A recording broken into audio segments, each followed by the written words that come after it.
Hello hi friends, good afternoon. Welcome my to channel. ఏంటంటే ఈరోజు నేను మీతో కొన్ని విషయాలు షేర్ చేసుకోవాలని ఈ వీడియో చేస్తున్నాను. చాలా రోజుల నుంచి అనుకుంటున్నాను, కానీ చేయలేకపోయాను. ఈరోజు చేయాలనేసి అని అనుకున్నాను. అదేంటంటే మా మదరు 2022లో మార్చి 17 తారీఖు రోజున చనిపోయింది. తను విషయం ఏంటంటే ఆ రోజు తను చనిపోయింది మార్నింగ్ 8 o'clock చనిపోయింది. 8 o'clock చనిపోయింది. ఆ రోజు నుంచి ఇప్పటి వరకు తల్లి లేదనే బాధ చాలా వేధిస్తుంటుంది నన్ను మాత్రం. ఎందుకంటే తల్లి ఉంటే ప్రతి ఒక్క విషయం షేర్ చేసుకోగలుగుతాం. బాధైనా కష్టమైనా ఏదైనా తల్లి ఉంటే చెప్పుకుంటాము. కానీ ఆ అదృష్టం అయితే మాకు లేదు.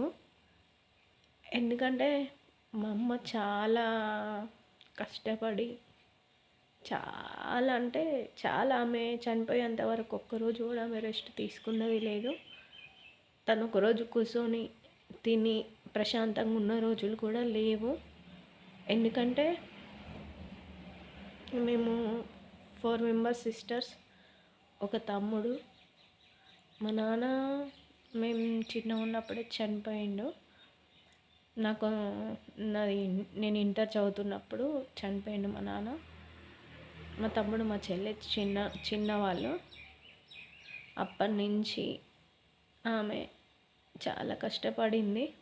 కష్టపడి మమ్మల్ని సాకింది. కానీ బాధ ఏంటంటే సాధింది, అంత కష్టపడి అంత బాధపడి సాధింది. కానీ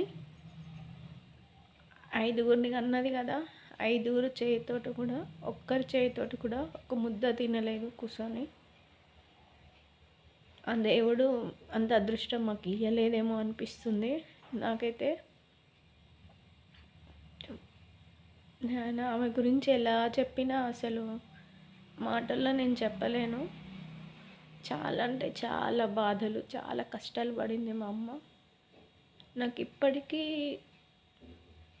మా అమ్మని తలుచుకుంటే ఏడుపు వచ్చేస్తుంది. తల్లి ప్రేమ కోట్లు పోసిన ఎవ్వరూ చూపించలేని ప్రేమ కదా అమ్మ ప్రేమ. స్వార్థం లేని ప్రేమ కదా, ద్వేషం లేని ప్రేమ కదా, ఈర్ష్య లేని ప్రేమ తల్లి ఒక్కతే చూపిస్తుంది. ఇంకెవరు చూపించలేరు కూడా ఆ ప్రేమ అనేది.